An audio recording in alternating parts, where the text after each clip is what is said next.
So a lot of categories, right? But onto the casting decks, let me introduce you to myself. I'm Shinryu and I'm joined by Yuina for this game. So we will be taking this game forward. So Yuina, you have already seen this team playing, right? And what do you feel like, how different they are from the most tournaments that we have casted elsewhere? It's very new for me because I have casted before many tournaments, but right now I'm casting the tournament for the school students that are gonna playing out. So it's gonna be very interesting because they are the new blood, and the determination, the excitement they have to on to each other to win this tournament. So it's gonna be really exciting as well. The team Fate, the team CGA, they have a really good rotation as well into the previous matches. The team Fate, they totally dominated out as well, the team SGA. So it's gonna be a really interesting match because they both are strong, and yes, because of that, they're into the semifinals. And right now we can see onto the ban panels also, great heroes that's been banned out on the team fed. So speaking on to the Gato Kacha, like I can't forget in the first match the Gato Kacha set was very good, with the emoji always landing and giving a very beautiful set for them. Yeah, I mean, I do understand the meta will be a bit different because these are the evolving players.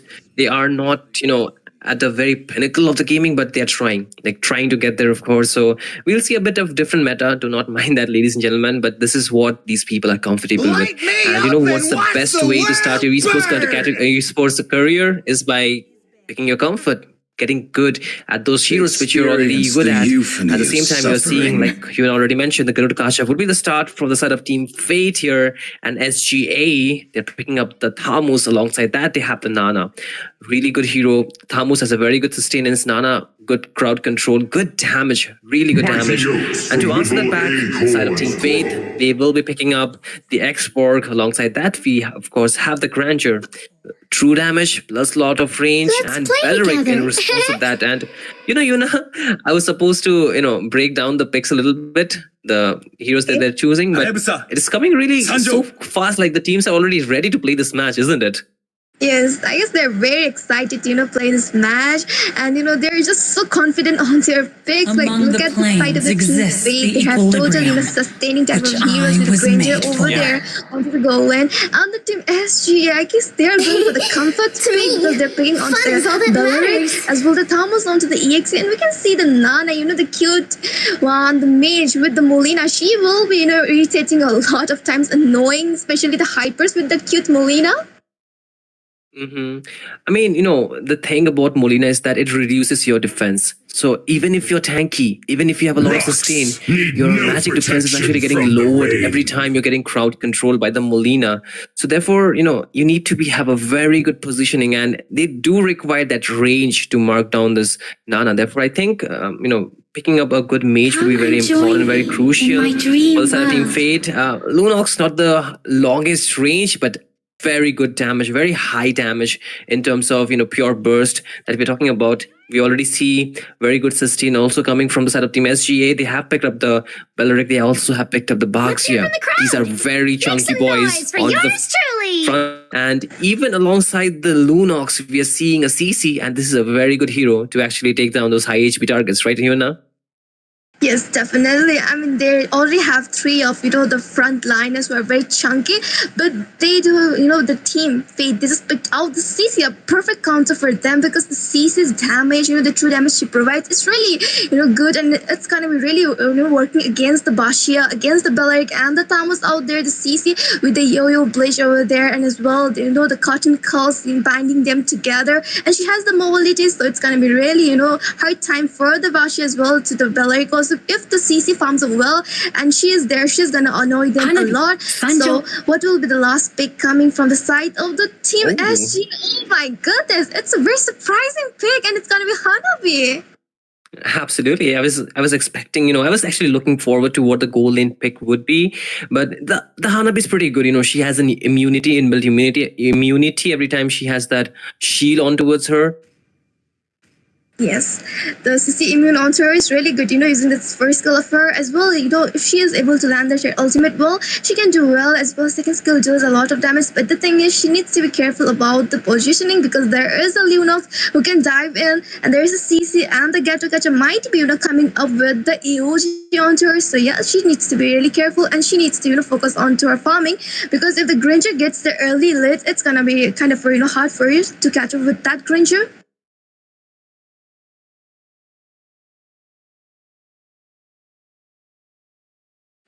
Yep, we are done with the drafting phase. Both of the team, picking up their drafts, and look on the team Fate. They have a really good composition to dive in. There's a sustain and there is the burst damage as well. They have the range. So also the team on the side, they also have a good composition. I guess they're going with their comfort pick. There's the Belleric, there is a Basha and like Thamus to just sustain out, and they have the Molina, of course. So yeah, it's gonna be really interesting match between these two amazing teams who played out so well into the early phase, and right now they're into the semi-finals. The Team Fate and the Team SGA. So let's see who's gonna go to the grand finals. And here we are into the land of Dawn, and right now both of the teams have started just with their farms, getting the creeps for themselves. And of course, it's the early phase, so nothing much will be happening. No more gangs, but still the Belleric going and poking. And oh my gosh, the Nana with the flame shot over there. That's cute. Yep, cute indeed. And this combo, that is the CC plus the Garud Kasha, is really good, because every time the curtain call is actually used up, it will be a confirmed hit with the AOG. Like, you cannot actually dodge it if you do not have SGA, meaning that they are very unlikely to actually dodge it. We are looking at this game, right? Slowly, just the teams are trying to just get the farm back behind too much and just go for their, core items to actually deal a lot more damage eventually. But the turtle will be up soon, so both the teams actually need to wait for the setup. Definitely, and like both of the team, they are good with their rotation as well. The gangs, like in the previous matches, both of the team were doing so great. Just prioritizing the micro gameplay as well, the objectives. So yeah, on to the Berlin, we can see a team fight breaking in. Yeah, get out with the revitalize, of course, regioning back the HP. But the turtle is here, and I think both the side needs to go for a setup. It's Xbox jungle, of course, so the tanky members will have a problem. Again, the skirmish does not stop. There are a lot of damage coming out, and the HPs are chunked low, where there will be the last insanity, right? But the first blood will be picked up by the CC, but they trade off the Garud Kasha for it, but they picked up 3 kills. Definitely worth it for the side of Team Fate. All the Team Fate, they have a really good, drop for themselves, a good composition as well. The rotation and the synergy so well. They were able to take town as well into the river area. We can see that the first turtle dance is started by the Team Fate. So I guess it's gonna be, like an easy turtle for them. Most likely. Hey, I know that there is no jungler available, so it's very difficult for the side of the SGA to actually try and steal it out. So should be pretty comfortable turtle take for sure. So we'll see how it goes out from there on. I mean, you can see the turtle is already taken. So at this point, I think the best thing for the side of SGA to do would be actually just get back the gold, just farm for it, get some pickoffs, get some good team fights, and maybe just equalize the gold so they can get back the advantage that they have lost from the previous fight. Definitely, they need to really careful, while they're doing the team fights as well. They should be focusing on getting the farms for themselves so they can get the items for themselves to get the damage. As well, they need to prioritize the objectives. But look, from the side of the Team Fate, they're trying to dominate. They're trying to, get that control onto their hands. The roamer is really doing great, providing a vision. And right now, we can see onto the screen the pause has been followed. Maybe, some network issues. So, guys, we'll be back with the match. And right now, but the thing is, Shinryu, the Fate, they have a really good composition with each other. The combos coming in, but the Team SGA, they are also doing great. So what do you think, whether they will be able to catch up, because it's only the early phase, so anything can happen into the mid game? True. At least for the side of Team Fate, they have that early game advantage due to the fact the Xbox deals the true damage. The Lunox had some early game damage as well, and even the CC deals a bit of good amount of true damage. After she gets the War Axe, of course, but the early advantage or the early game lead should be into the hands of Team Fate. Once again, they want to go for another engage or more likely a fight down bot, but they're just double thinking on it. They do not want to lose that lead again. Ladies and gentlemen, I just forgot to mention, we are finally back in the game once again.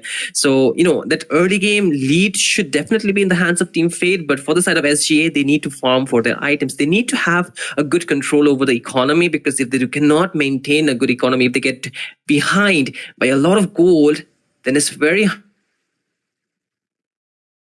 the map, because the most important factor for them is to get their core items at least on towards Hanabi, at least on towards the Nana. But talking about Nana, she just gets taken down once again, just like that.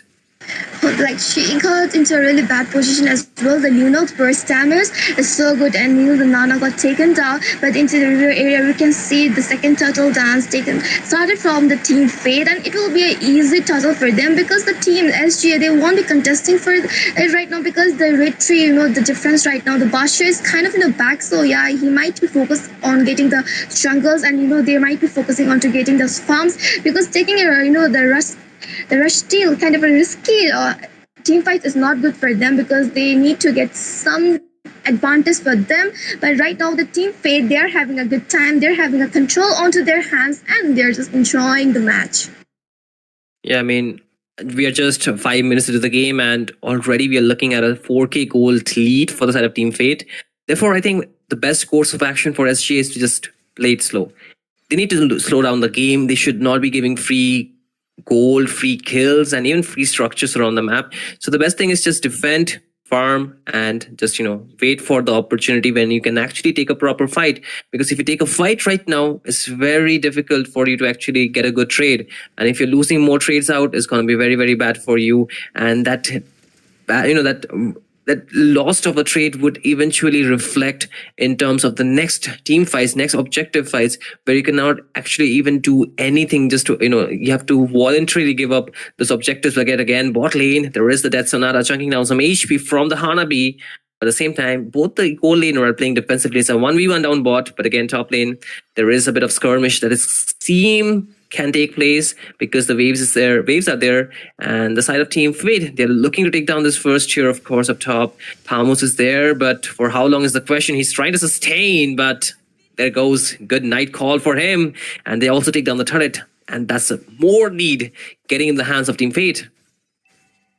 I mean, that was really beautiful. A four-man gang onto the EXP lane. They were able to take that kill. Also, they were able to take down Theater as well compared to the Granger. He was, really good onto his position, just maintaining out when his team was taking a gang onto the top. And we can see onto the bottom lane, they have lost their first Theater, but still the team Fate, they are leading onto themselves from the objectives. And onto the river area, we can see the turtle. So yeah, the team Fate, they will be able to take down this turtle, or might be the team SGA, they will be contesting it. But no, the Bashia is into a bad position. He's trying to escape, but the damage coming and the books coming from the team Fate. The Bashia is so bad in position. He was taken down by the X-Smoke over there as well. The turtle was secured very safely by them, and we can see the first tier turret of the Milkland falling down. And look at the Hanabi just trying to recall. The Granger is there, and yes, she's safely able to recall to her base again. Yeah, I mean, definitely, they were trying to play the safe game. That's what they're doing. And they should be doing that. But unfortunately, they just threw up the lead where the Baxia got taken down and the mid first here was given to the side of team Fate. And because of that, they're losing a lot more map space. And even the bot lane first tier get taken down at this point, meaning that more map space and they can actually get more free access to the jungle of Team SG. And at this point, they will be forced to play defensively because one, they do not have the lead, and even if they have the lead, they do not have enough damage. But once again, they're trying to dish out some, they're using most of the resource they can find on towards the Garud Kacha, but you can see, right, the damage not being nearly enough to even chunk him down to 10% of his HP, meaning that how behind they are is really reflecting with the damage output that they're dishing out. Definitely, Gatakacha being a very chunky frontliner, the way he sustains is very well. But also, the team SGA, they were really back into their farms. So yeah, because of that, they're not able to do that. Right now onto the top lane, anytime a gank might be happening, they're trying to take down the territory right now. The experts just poking in, just the team SGA will be just inside the base, and they will be able to take down turret. And yes, they successfully have taken down this turret, and they're just taking down the turrets one by one. So when the lot will be arriving into the river area, they can take this lot and they can easily end up the match.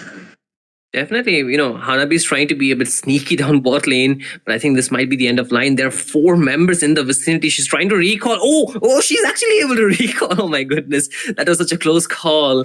But again, Yuina, this is just a best of 1. So if Team SGA lose from here, they're not getting a second chance, right? So they will lose their spot into the final. So I think they need to do something at this point. It's very crucial for them to actually win this game as well. And Team Fate, they have full advantage, full access to this lot because the zone out will be really, really high. The Baxia cannot even get near to the vicinity of this lot by the time Team Fate takes it down. he is too far away. So free Lord, and now the Lord advantage will be in the hands of Team Fate. I think they can even crack open those inhibitors pretty easily.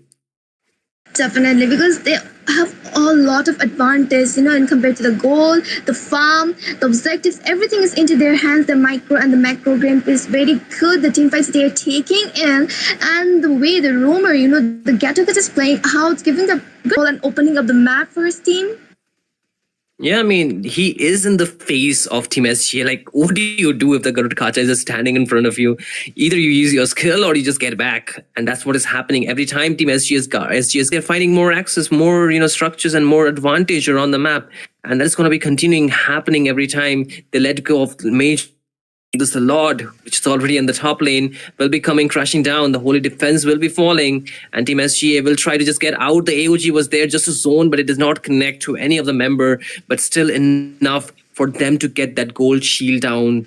Not the gold, but the holy defense down out there. So with this, I think the turrets will be much more vulnerable as we speak, but more minions are there. It's marching down, but still so far, none of the inhibitors have been taken down. So it's still a positive sign for SGA. They can still find some farm and eventually maybe at least match the aggression to a limit that they can actually find some good trades, because if they get some major shutdown, it's going to give them a lot of gold, and that's what they're looking for at this point.